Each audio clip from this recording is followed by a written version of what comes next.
teman-teman semua, nama aku Dinda dan di sini aku akan membahas mengenai matkul-matkul yang terkait dengan KTTA rumpun audit. Kalau kalian lihat di guidebooknya itu ada beberapa mata kuliah ya yang terkait dengan rumpun audit ini. Yang pertama ada pengantar akuntansi, terus ada AKM, ada AKL, tapi itu semuanya sebenarnya masuk ke akuntansi keuangan ya. Terus selain itu yang kedua ada sistem informasi akuntansi, terus ada juga manajemen keuangan, dan yang terakhir pastinya AKSK ya, audit keuangan sektor komersial. Nah, kita mulai bahas dulu dari yang akuntansi keuangan. Akuntansi keuangan ini kenapa bisa jadi mata kuliah terkait sama audit? Pertama dari pengertian auditnya itu sendiri ya. Audit itu kan kita mengevaluasi informasi keuangan yang didapatkan dari suatu perusahaan. Lalu informasi keuangan tersebut kita sesuaikan dengan standar yang ada, dengan prinsip-prinsip akuntansi yang berlaku, udah sesuai atau belum, kayak gitu. Nah, di akuntansi keuangan ini kita udah dapet kan dulu, kita tahu, kita mempelajari standar akuntansi yang berlaku. Ada PSAK kalau di Indonesia, kalau internasionalnya ada IFRS, ada JEP juga. Terus untuk di Indonesia di sektor publiknya ini ada PSAP. Nah, ini tuh standar-standar yang berlaku yang akan disesuaikan dengan informasi keuangan suatu entitas. Itu adalah pengertian dari audit. Nah, selain dari standar-standar ini, di akuntansi keuangan juga kita udah mempelajari tentang laporan keuangan ya. Mulai neraca, income statement, CLK, dan lain-lainnya. Nah, laporan keuangan ini juga akan berkaitan dengan salah satu objek audit, yaitu audit laporan keuangan. Nah, terus yang matkul yang kedua yang terkait itu sistem informasi akuntansi. Kenapa terkait? Karena di sistem informasi akuntansi ini kita dulu udah pernah belajar kan ya tentang siklus-siklus yang ada di suatu entitas. Siklus mulai dari siklus produksi, terus ada juga siklus penerimaan, siklus pembayaran,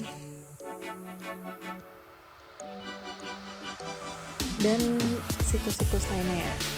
Nah, di audit ini kita nggak harus ngambil objek audit secara keseluruhan dalam satu entitas gitu, nggak. Kita bisa cuma ngambil misalnya audit siklus produksi di perusahaan XYZ, audit siklus penerimaan, siklus pembayaran, dan siklus lainnya gitu. Jadi itu alasan kenapa sistem informasi akuntansi ini menjadi salah satu mata kuliah yang terkait dengan pembuatan KTTA bidang audit. Kita lihat ada analisis pelaksanaan prosedur audit atas siklus pembelian dan pembayaran utang usaha oleh KAP Tribowo Yulianti pada laporan keuangan PT DAF tahun 2018. Ini ditulis oleh Kak Haidar Nasrullah. Jadi bisa dilihat ini tuh beliau hanya menganalisis prosedur audit di siklus pembelian dan pembayaran utang usaha aja. Nah, ilmu tentang siklus pembelian dan pembayaran ini udah kita dapatkan di sistem informasi akuntansi. Satu lagi contoh judulnya itu ada tinjauan audit siklus pembelian dan pembayaran. Ini ditulis oleh Kak Alif Ilva. Kalau teman-teman mau lihat KTTA lengkapnya, nanti insya Allah bakal kita update juga linknya di sini ya. Oke, itu. Terus lanjut ke matkul yang ketiga, manajemen keuangan. Manajemen keuangan ini kenapa berkaitan? Karena di manajemen keuangan ini kita udah belajar tentang analisis laporan keuangan. Kayak ada pakai rasio gitu. Terus gimana cara pengambilan keputusan. Nah, ini yang di highlight dari manajemen keuangan yang akan berkaitan dengan KTTA audit ya. Saya hal-hal yang berhubungan dengan analisis laporan keuangan ini nanti akan berguna ilmunya jika kita mengambil objek audit laporan keuangan gitu.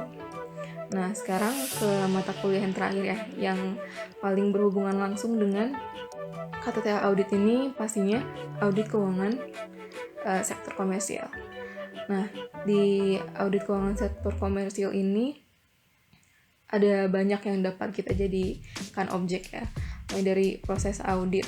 Proses audit ini mulai dari perencanaan sampai penerbitan dan juga nanti tinjauan lanjut audit ya. Itu dari proses auditnya. Terus yang kedua ini ada kode etik auditor, terus juga ada audit laporan keuangan yang tadi berhubungan sama manajemen keuangan dan akuntansi keuangan ini. Terus ada risiko-risiko yang dapat dihadapi oleh auditor, terus materialitas dalam proses audit yang dapat mempengaruhi opini auditor di akhirnya. Terus juga ada program audit dan ada audit pengendalian internal. Semua hal ini nanti akan dibahas di video selanjutnya di bagian ruang lingkup. Jadi di sini nggak akan dibahas terlalu rinci. Tapi kalau misalnya kita mau lihat contoh judulnya lagi, lihat ya nih, tinjauan atas teknik audit oleh Kak Claris. Dia berarti ini ngambil topik proses audit. Terus ini ada juga yang ngambil topik perencanaan audit. Terus ada yang ngambil topik materialitas, ada yang ngambil audit laporan keuangan, juga ada yang ngambil audit pengendalian internal. Jadi itu objek-objek yang dapat diangkat dari mata kuliah AKSK yang lagi kita dapatkan sekarang ya.